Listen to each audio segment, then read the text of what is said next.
প্রিয় শিক্ষার্থীবৃন্দ, প্রত্যেককে ধন্যবাদ জানাচ্ছি আজকে ভিডিওটির সাথে থাকার জন্য। আজকে আমরা আলোচনা করব হ্যাপটো, হ্যাস্টো, হ্যাটটো মাধ্যমে কিভাবে ইংরেজিতে বাক্য তৈরি করব এবং কিভাবে ইংরেজিতে কথা বলবো। আজকে আমরা এই বিষয় নিয়ে আলোচনা করব। আমরা অবশ্যই ইংরেজিতে কথা বলার জন্য এবং ইংরেজিতে লেখার জন্য সকল নিয়ম নিয়ে আলোচনা করব। তাই যদি তোমরা ইংরেজিতে কথা বলতে চাও এবং ইংরেজিতে লিখতে চাও, তাহলে সাবস্ক্রাইব, লাইক, কমেন্ট, শেয়ার করে আমাদের সাথেই থাকো এবং এনজয় করো এই চ্যানেলের সকল ভিডিও। তাহলে দেখো, আমরা এখন হ্যাপটো বা হ্যাস্টো নিয়ে আলোচনা করব। হ্যাপটো বা হ্যাস্টো দিয়ে বর্তমান এবং ভবিষ্যৎ সময়কে বোঝায়, তবে বাধ্যকতা বোঝাইতে মানে কাজটি অবশ্যই করতে হবে এরকম বোঝায়। আমরা কখন বুঝতে পারবো যে হ্যাপটো এবং হ্যাস্টো দিয়ে বাক্য তৈরি করতে হবে? যখন বাংলা বাক্যের মধ্যে আসতে হবে, পড়তে হবে, খাইতে হবে ইত্যাদি থাকলে তখন আমাদেরকে বুঝতে হবে হ্যাভ টু এবং হ্যাজ টু দিয়ে বাক্য তৈরি করতে হবে ইংরেজি। ওকে, তাহলে দেখো, হি, শি, ইট, রহিম, করিম অর্থাৎ এক বচনে ক্ষেত্রে হ্যাজ টু হবে। তাহলে গঠন দেখো, গঠন subject plus has to plus present form বা ভার্বে ওয়ান। এখন এক্সাম্পল দেখো, তাকে বই পড়তে হবে। এখানে দেখো, তাকে হলো সাবজেক্ট, বই হলো অবজেক্ট, পড়তে হবে এইটা হলো ভার্ব বা ক্রিয়া। আমি বলেছিলাম যে তে হবে বা খাইতে হবে, আসতে হবে, অর্থাৎ তে হবে এরকম অংশটি থাকলে আমাদেরকে বুঝতে হবে যে ইংরেজিতে বাক্য তৈরি করার সময় হ্যাজ টু এবং হ্যাড টু বা হ্যাভ টু আনতে হবে। তাহলে দেখো, এই বাক্যটিকে আমরা ইংরেজি করব।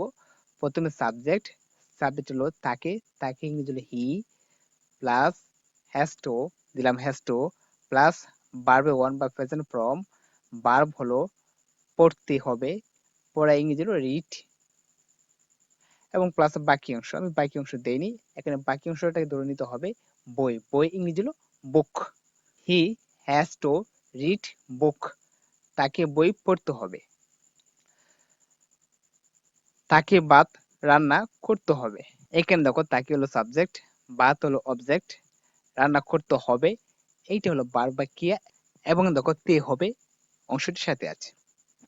প্রথমে সাবজেক্ট, সাবজেক্ট হলো তাকে, তাকে ইংরেজি হলো শি, প্লাস হ্যাজ টু, দিলাম has to, plus present form বা ভার্ব, ভার্ব হলো রান্না করতে হবে, রান্না করা ইংরেজি হলো কুক, দিলাম কুক। এখানে আমি বাকি অংশ দেই নাই, কিন্তু বাকি অংশ ধরে নিতে হবে। বাকি অংশ হলো ভাত, ভাত ইংরেজি হলো রাইস। তাহলে দেখো, she has to cook rice, তাকে ভাত রান্না করতে হবে।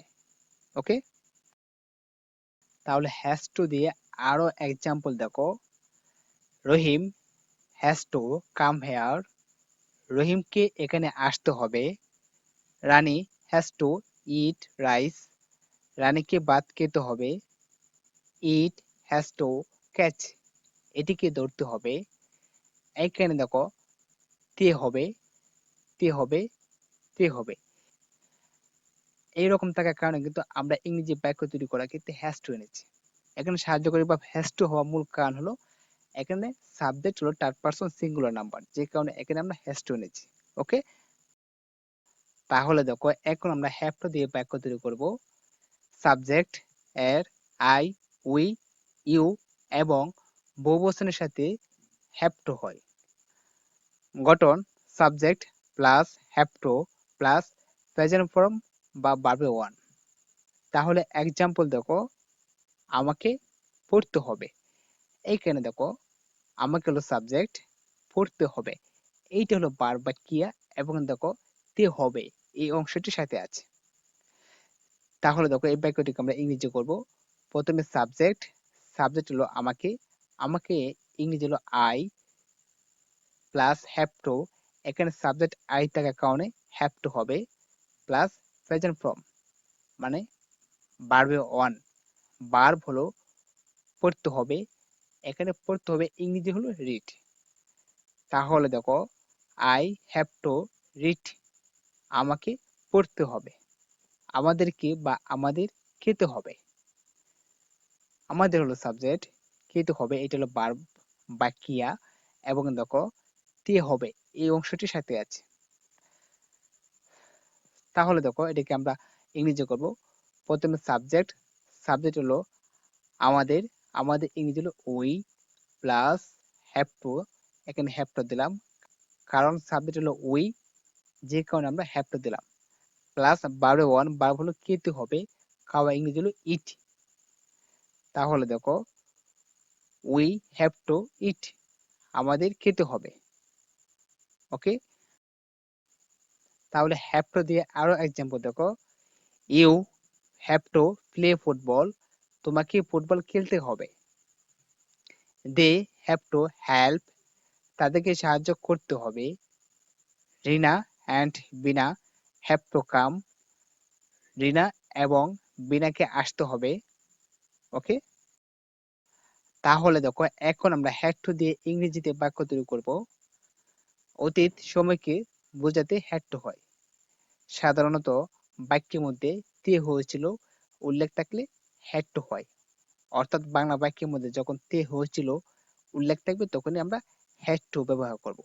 ওকে, গঠন subject plus had to plus ভার্বে এর ফার্স্ট ফর্ম বা প্রেজেন্ট ফর্ম।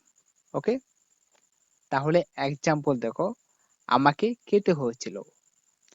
এখানে দেখো আমাকে হলো সাবজেক্ট, খেতে হয়েছিল, খেতে হয়েছিল এটা হলো ভার্ব বা ক্রিয়া, এবং দেখো তে হয়েছিল, আমি বলেছিলাম তে হয়েছিল উল্লেখ থাকলে হ্যাড টু হবে। ওকে, প্রথমে সাবজেক্ট, সাবজেক্ট হলো আমাকে, আমাকে ইংরেজি হবে আই প্লাস হ্যাড টু, এখানে হ্যাড টু হবে প্লাস ভার্ব এর ফার্স্ট ফর্ম, ভার্ব হলো খেতে হয়েছিল, খাওয়া ইংরেজি হলো ইট, এখানে আমরা ইট দিলাম, এবং বাকি অংশ, এখানে বাকি অংশ আমি লিখি নাই, বাকি অংশ হলো ভাত, ভাত ইংরেজি হলো রাইস। তাহলে দেখো I had to eat rice, আমাকে খেতে হয়েছিল। ওকে,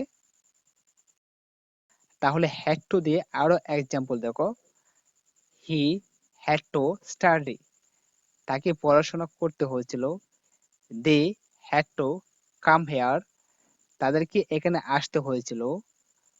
উই হ্যাড টু হেল্প, আমাদেরকে সাহায্য করতে হয়েছিল। এখানে দেখো তে হয়েছিল, তে হয়েছিল, তে হয়েছিল, এরকম উল্লেখ থাকার কারণে কিন্তু আমরা হ্যাড টু দিয়ে ইংরেজিতে বাক্য তৈরি করেছি।